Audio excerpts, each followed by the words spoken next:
So, uh, today is our fourth day of Bhagavad Gita as it is course level 2. So, welcoming you all. Shri Radha Govinda and Srila Prabhupada welcomes you all for our level 2 Bhagavad Gita course. And these courses are offered by ISKCON Mangaluru under the directions of His Grace Namanishta Prabhu. And these courses are based on the teachings of His Divine Grace, A.C. Bhaktivedanta Swami Srila Prabhupada. He is the founder Acharya of ISKCON.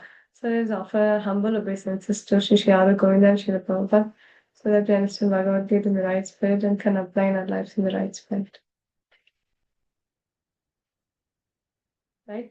So we saw this was a recap that we saw yesterday that I was explaining about the first chapter. What were the 5 reasons that Arjuna was lamenting? What was the 5 reasons? Who will tell? One reason each. We'll start with Vihan. Vihan, one reason? Compassion. Compassion. Udyat? No enjoyment. No enjoyment. Tanya? Traditions. Family traditions, right. Soham? Sin. Sin, yes. Priya Mataji? One left. Indecision. Haribol, thank you. So, first one is compassion. He was so compassionate for the body. So that's what Krishna is challenging Arjuna. For what you're compassionate, Arjuna? For the body? Is body eternal? It's not eternal. For what you're compassionate, right? And there is no enjoyment. He's telling Krishna there is no enjoyment, Krishna. Then Krishna is counteracting this. Arjuna, if you win this, then you'll get your earthly kingdom. If you lose also, because you're doing your duty, you'll go to the heavenly kingdom. So there is no point that you're not having enjoyment. You have enjoyment by winning and you have enjoyment by losing also. You'll go to the heavenly kingdom, heavenly planets. This Sakhama Karma Yoga. Sakhama Karma Yoga means it's a technical term. You don't need to remember all these terms, but it means that if you're doing your duty properly, then you'll be elevated to the higher planets. And the third point is sin. So Arjuna is telling, sin Krishna, it's sin if I do this activity. Then how Krishna is counteracting the sin part? Krishna is telling, I don't think I said this analogy yesterday.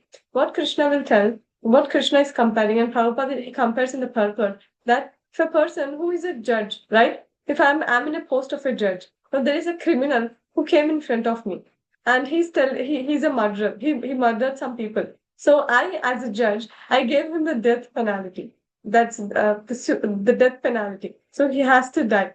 That's the punishment that he is supposed to get to atone for his atonement. Why we give punishment? If we give punishment now, then he doesn't need to go to hell. If I don't give punishment, if I means the judge, if the judge doesn't give punishment to the criminal, then he has to go to hell. So in the Shastra, there are some atonements that they can do in this very lifetime for their sin, so that they can they won't they need not go to the heavenly planets and the hellish planets, and they'll get birth on this planet again. So here Arjuna is telling that it's sin. But he's acting as a judge. His post is a judge. He just has to do his duty as a judge. So does the judge will get any karma because of the criminal? No, right? The judge is just doing his activity, isn't it? So similarly, Arjuna is just doing his activity. Now there's another other example that Prabhupada gives of a doctor. Now, doctor is also cutting the patient, right? Now how the murderer has cut the patient, cut the person. Now, the doctor is also cutting the person, right? But the purpose is different, isn't it? Now Arjuna is also killing his family members. That's why Arjuna is telling Krishna it's sin. Papam evam ashrayed asman. Krishna, it's papam, Krishna. I don't want to do it. But Krishna is telling, just like a doctor have a scalpel. So the criminal also have a scalpel to kill person, but the doctor will use the scalpel to recover the person, to protect the person from danger. So you're protecting, because if you leave that person because of all the sins that they did, because they're all atatai, they did so many aggressive activities, right? They're all aggressors. So they have to go to hell. Now if you kill them, then they don't need to go to hell, right? They'll get a body in this planet, or they'll be elevated to the higher planets. And then he says family traditions. Now, if Arjuna is not going to kill them, then the family traditions will be lost. Actually, if Arjuna leaves everything and he says, I want to take sannyas, what Arjuna is telling in the second chapter, he says it's better to go and beg rather than killing my own people. He says such a big statement. And Krishna will tell that, what are you talking, Arjuna? If you renounce means leaving everything and going, right? If you do renunciation and take up sannyasa, that doesn't fit your personality. Now you're actually, when Arjuna is telling that he'll go and take sannyas, right? When he'll leave everything and he'll go and beg. Beg means he's leaving his duty and he's going and taking sannyas. To get to the point of taking sannyas, one should have an elevated consciousness. And Krishna is clearly seeing Arjuna. He doesn't have that consciousness. So when he goes to the forest also to meditate or to beg for whatever he wants, whatever Arjuna wants to do, he cannot do it. Because he's a Kshatriya, he'll go and fight with an ant, he'll go and fight with the lion, he'll go and fight with a tiger, because that's his nature. His nature is Kshatriya. So now actually what Krishna is telling, it's not infamy if you kill them, it's infamy if you leave this battle and go. Because if you leave this battle and go, then many learned people, then the Kauravas and all the people who are there in the opposite side, they don't say that, oh, Arjuna was so compassionate on us, so he left the battlefield and went. Does anyone will tell like that? What do you guys think? They won't tell, right? The Kauravas will not tell that. Because the Kauravas will tell that, oh, Arjuna was fearful. Arjuna was fearful by seeing us, so he left the battle. Actually, that is infamy. And Krishna says this infamy is worse than death. It's better that you die in this battlefield rather than leaving the battlefield and going away to the forest and beg or to take sannyas. That sannyas, it doesn't fit Arjuna's personality at this point because he's having this Kshatriya mood, that the Kshatriya mood, it's the responsibility of a Kshatriya to protect his subjects. Who are his subjects? The subjects are the citizens of Hastinapur. They are the main subjects. These people are they're the equal opponents, right? Now Arjuna should not be so much compassionate to the opponent, should be compassionate to the subjects. Who are the subjects? The Hastinapur Vasis, the citizens of Hastinapur. Should be compassionate on them. Sorry. So the family traditions will be lost if Arjuna will leave the battlefield and go. Right? So indecision. So after this, so Arjuna is understanding what Krishna is telling. So Arjuna is still not able to decide whether he has to do his Kshatriya duty or he has to worship his. Now, what's the main problem with Arjuna? He knows that as a Kshatriya he has to fight, and if he fight, he knows he'll win. Then he has to kill his own grandfather and his teacher who are worthy of his worship. So Arjuna is not able to decide, right? So what were the 9 reasons of Arjuna's victory? Does anyone remember? Can we try? Can we give it a try? First one is Dharma Kshetra, right? I gave it. Vihan, you have anything? Oh, Zani. The flag. Oh, Kapidvaja. Yes. The flag. Who was there on the flag? Hanumanji. Hanumanji. Yes. Did you have anything? It was Akachi. Ekadashi, Mokshada Ekadashi, right? Tanya? Rishikesha. Rishikesha. Krishna was there. Soham?